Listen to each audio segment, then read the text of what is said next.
this is what I want. I want to be a happy non-smoker. And that was my goal. It was a dream that I thought I could never, I thought, no, that's other people. Other people can be happy not smoking, but I can't, because I've always been a smoker or a vapor and it doesn't apply to me. So that was really my dream, you know, to stay the way I am and not smoke or vape. So yeah, that really got me. I loved your videos. So straight away when I started watching the videos, I felt inspired. I had a lot of confidence in you and in the program.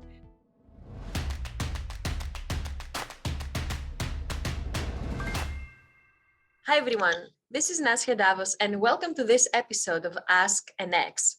Every Ask an Ex episode features an inspiring ex-smoker or ex-vapor who succeeded with the CBQ method and who shares their personal experience and unique perspective on quitting nicotine.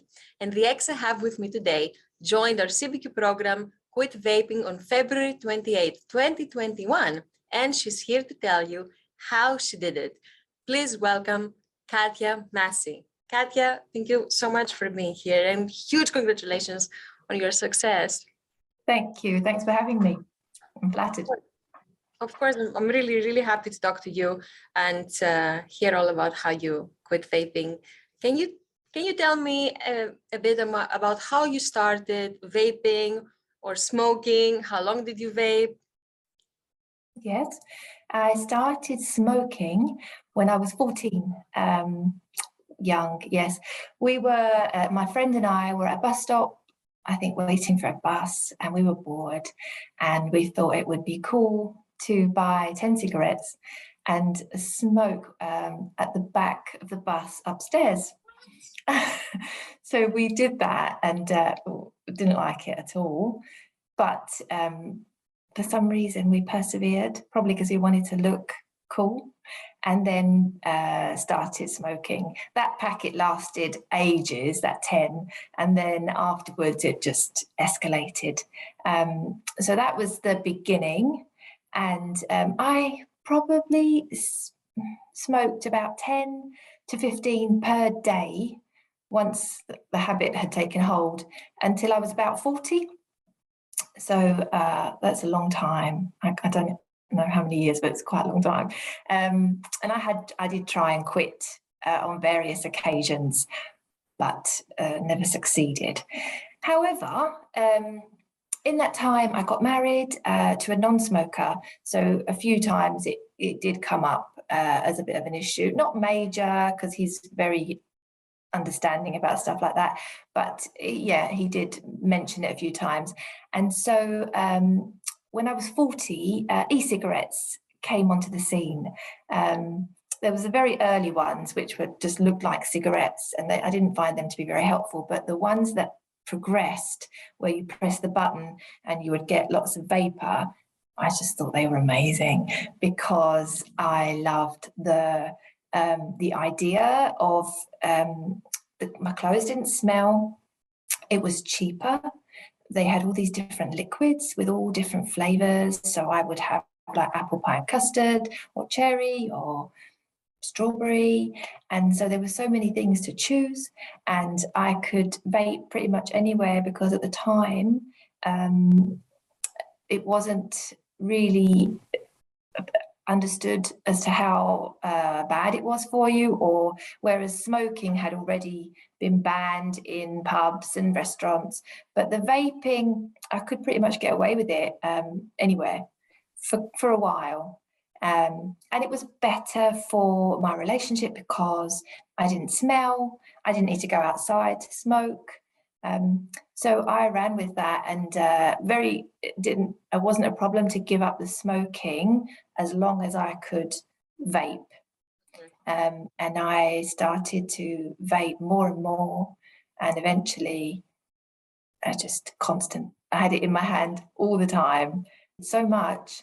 I was vaping all the time, and I was worried. I was worried about the damage I was doing to myself, because there aren't really any, we don't really understand the amount of damage vaping does. Smoking, because it's been around longer, is a lot more, we know is very bad. And yes, I wanted to stop because I felt like I could be really doing a lot of damage. I felt guilty when people I knew had told me they were unwell, or someone I'd heard about in my area had gotten ill. I felt bad because I thought, my God, what am I doing? And these people are not well, and I'm doing this to myself. So, I felt guilty. Someone was unwell for whatever reason. This made you feel like, oh, I'm not appreciating my health. Yes, like serious illnesses, but yes, I just thought, and I'm okay, and I'm putting this into my body. Why am I doing that? So I think the amount I was vaping frightened me, and that's probably what made me feel fairly desperate to quit. So nothing really happened that made you think, oh, I need to quit. It was just gradually building up in your mind that I'm doing a lot of this. How much were you vaping?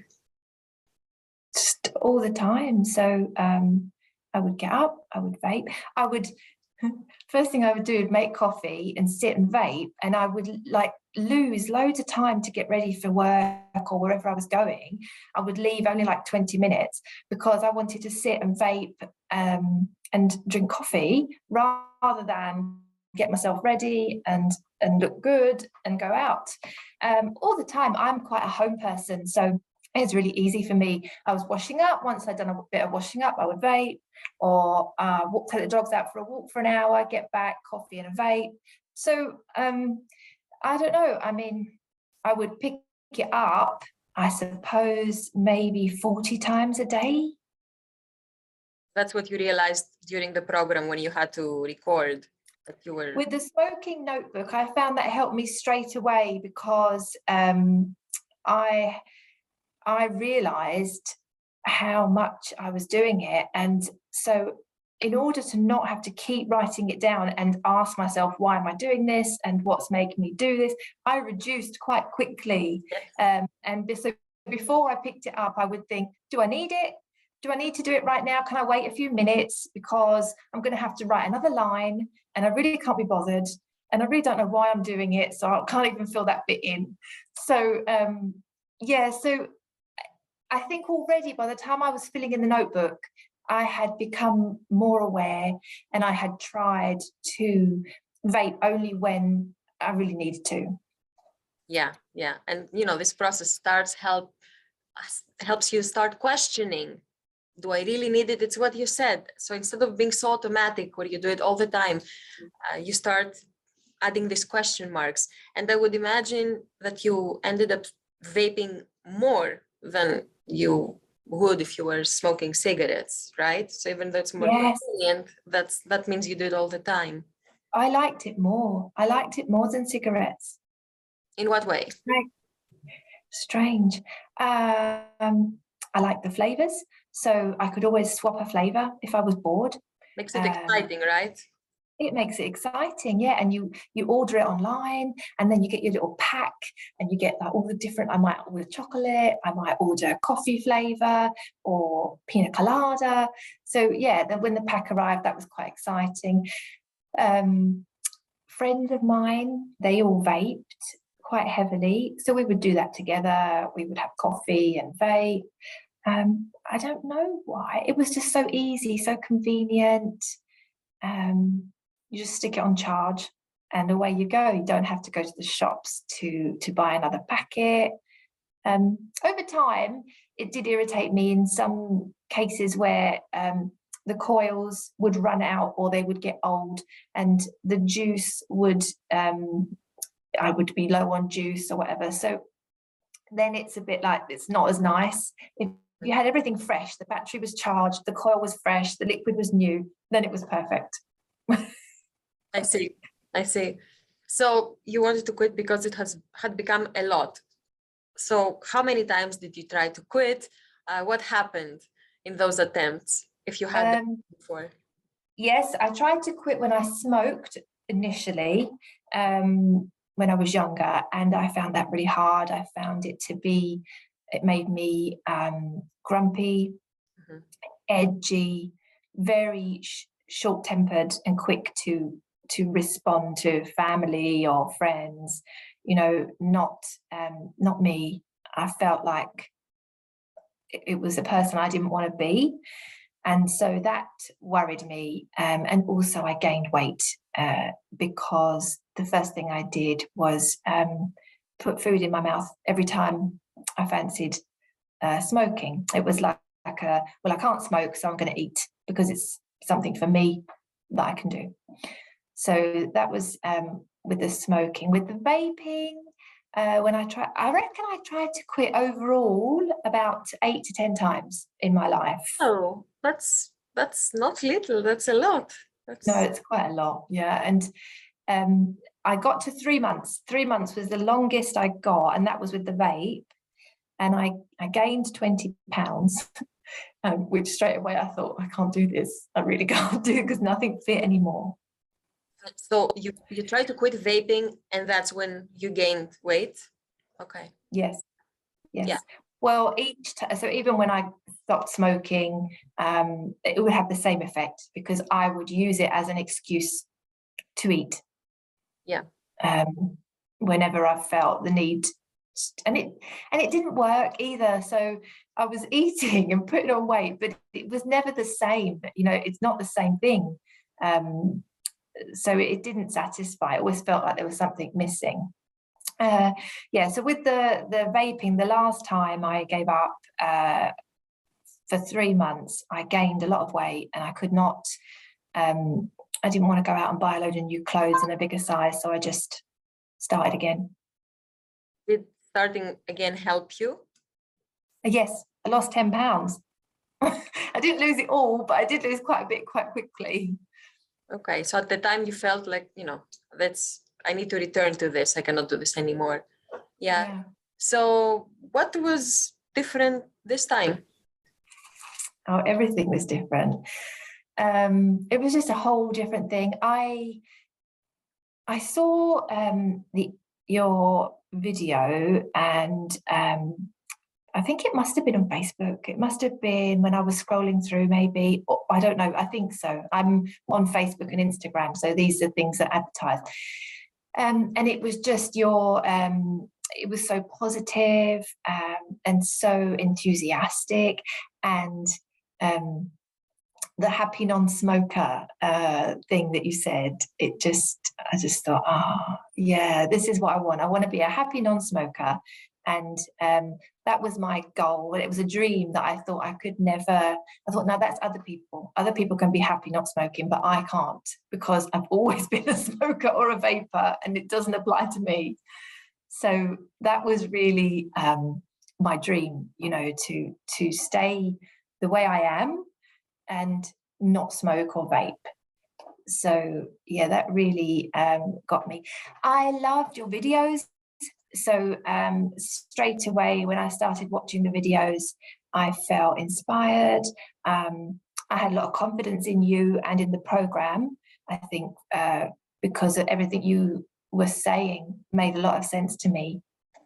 I love CBT, so I have used CBT in the past when I've had different problems with coaches, and it's helped me a lot. So that also gave me confidence in the program. I found it really uplifting. I found it really easy to follow the instructions that you gave.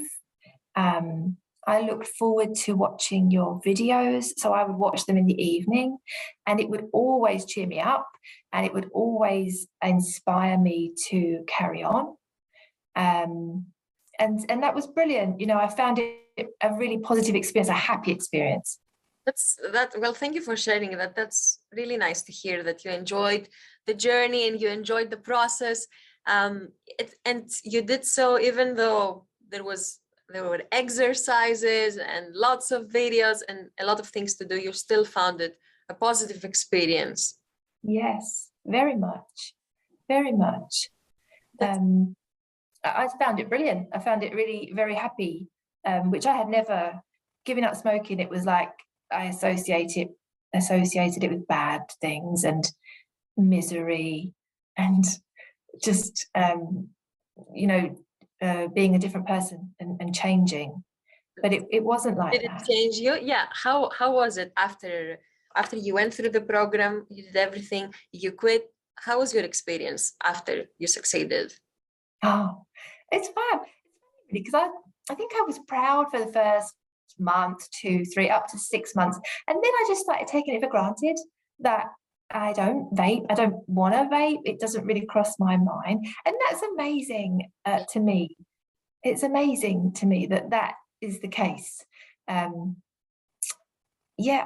think it's just, it's changed me, yes. But I think I'm better. I'm like I was, in that I don't get angry or grumpy when I don't feel it's necessary. But I'm a better version of me because I don't rely on the nicotine. And I think that it's helped me massively to take difficult situations or emotions or feelings and deal with them rather than run away from them, because that's what I always had done. I wouldn't speak up. I wouldn't get into a confrontation. I would walk away and I would just vape my way through any uncomfortable feelings that I was experiencing. That's huge. Yes, for me it's huge. And I think it was a big thing in giving up that I wanted to achieve, because I'm aware that I've always done that, trying to push away stuff that I feel uncomfortable dealing with.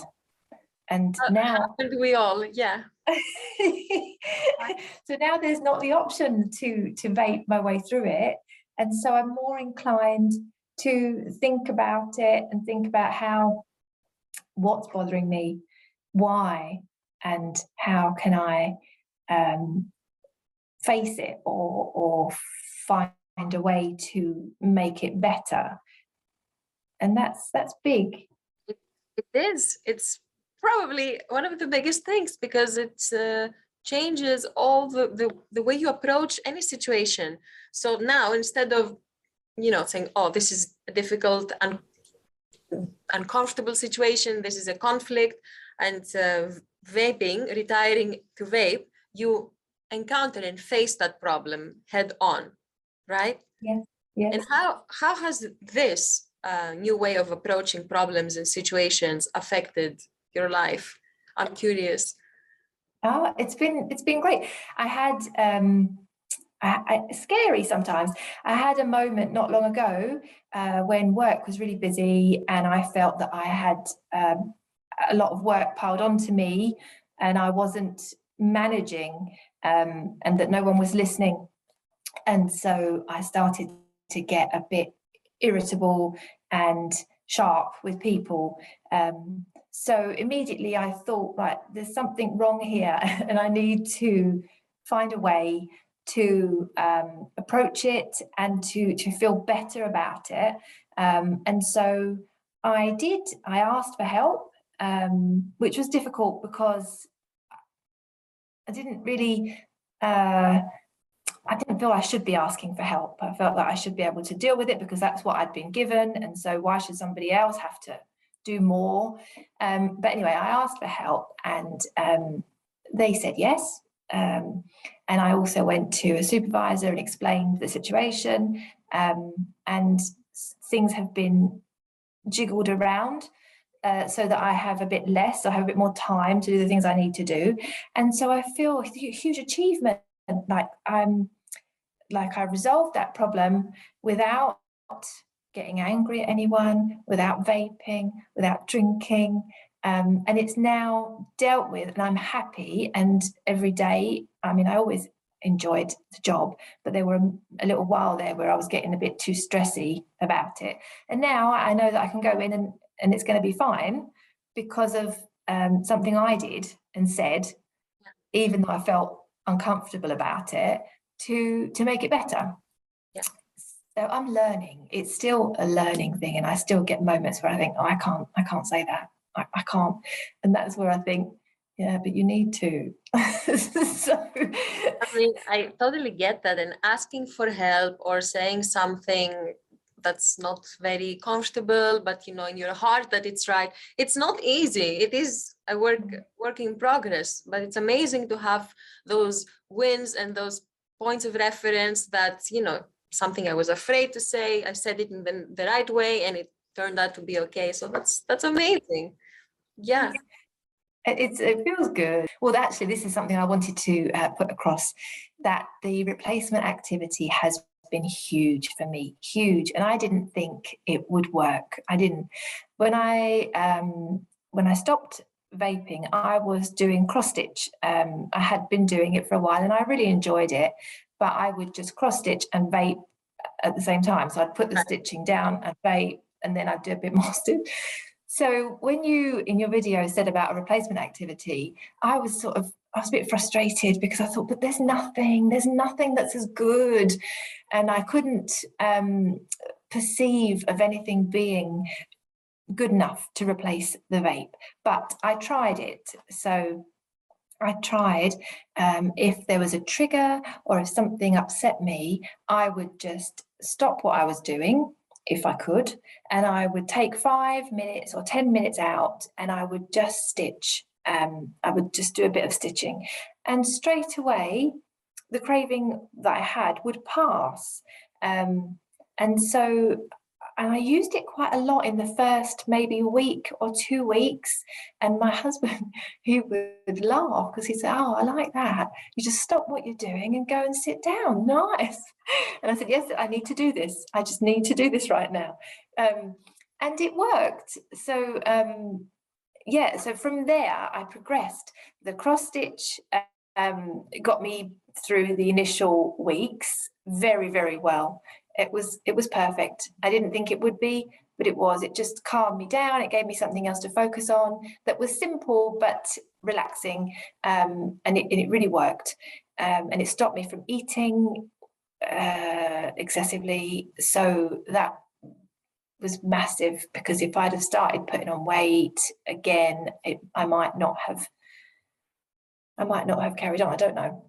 And then after that, because I did it for so often, the cross stitch, it developed, and I started looking at embroidery. So then I started doing some embroidery, and I did a bit of that. And then I went on to knitting, and I've knitted some hats and some scarves and some gloves. And you're really good at it. I cannot believe you just started less than a year ago. Or YouTube. Knitting, when I was a little girl, my mum taught me how to knit. So that was I hadn't done it since I was young, but there was a basic understanding. And then with YouTube videos, you can just fly these days. And now, most recently, crochet. Oh my goodness. Crochet is my new thing. I love it. I've made a cushion cover, and I'm now working on some mandalas to decorate the front room. Which are decorative circles. Beautiful and meditative.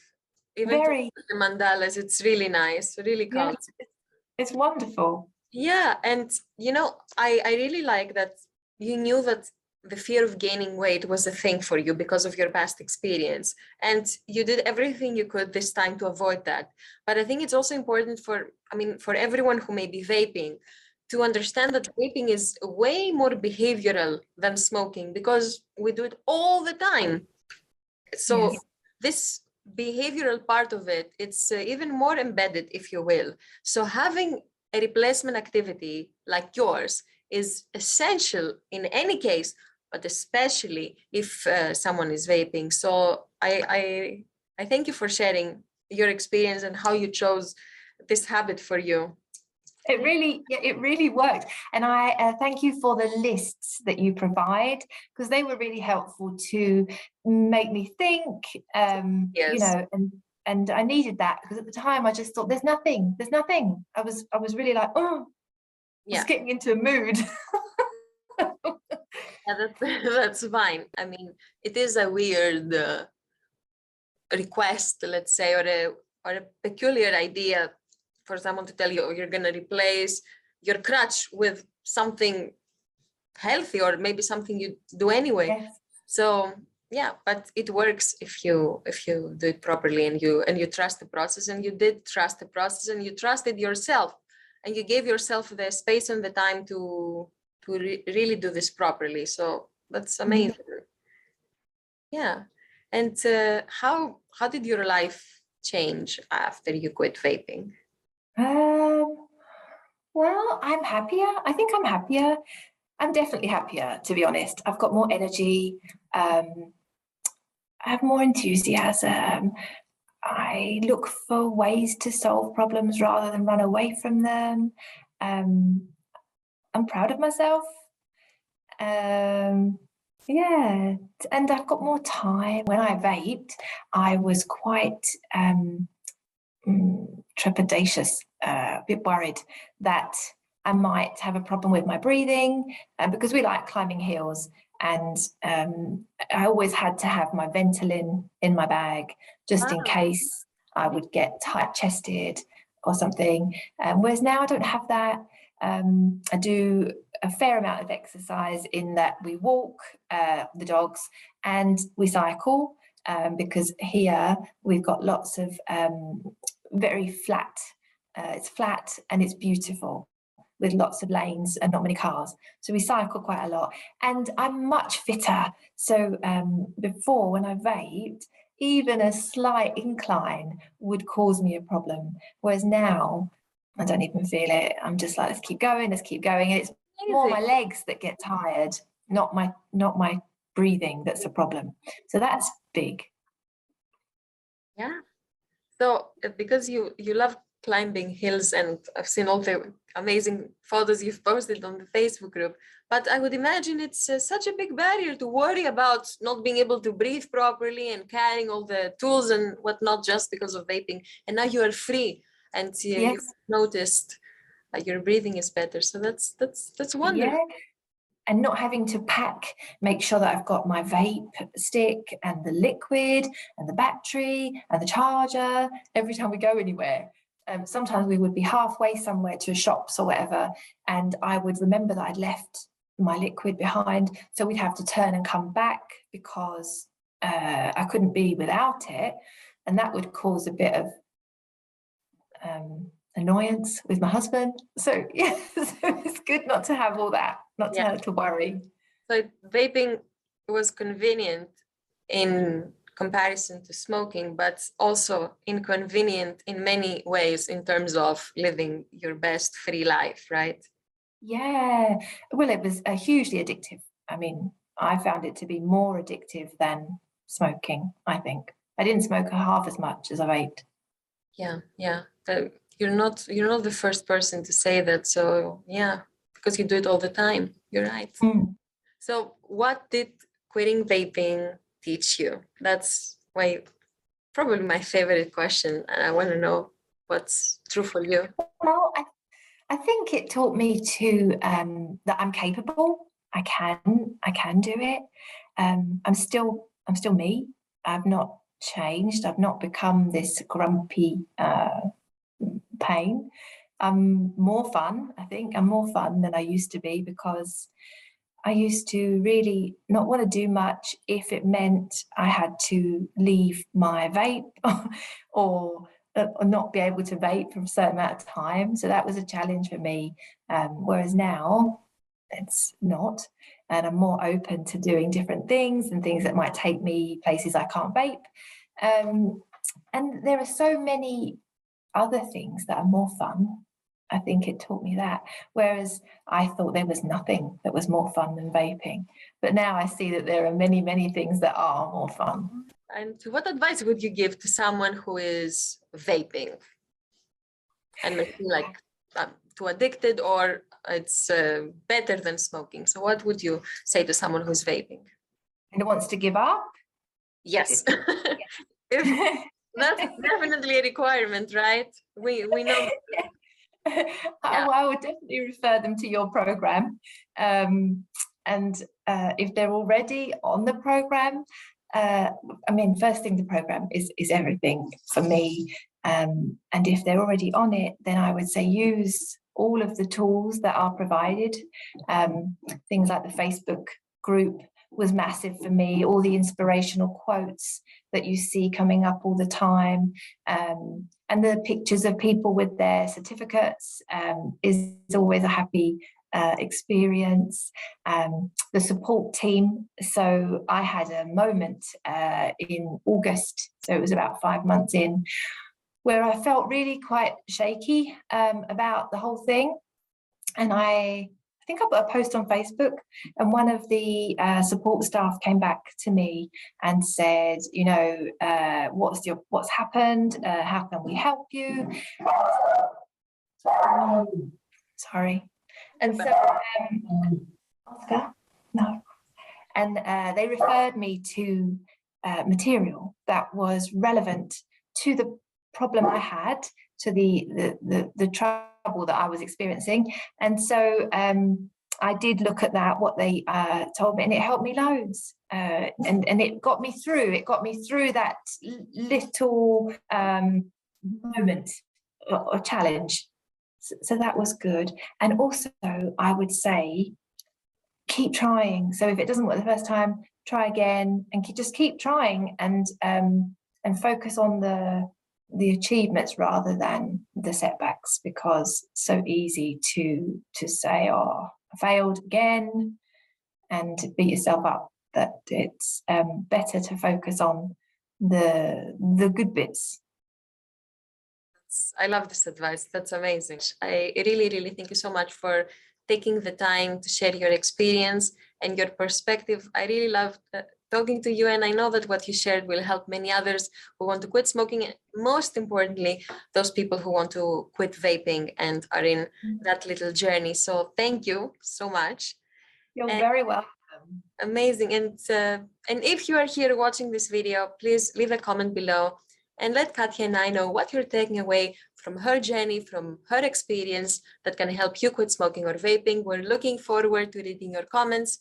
Thank you all for being here. Have a great day, and I'll see you next time.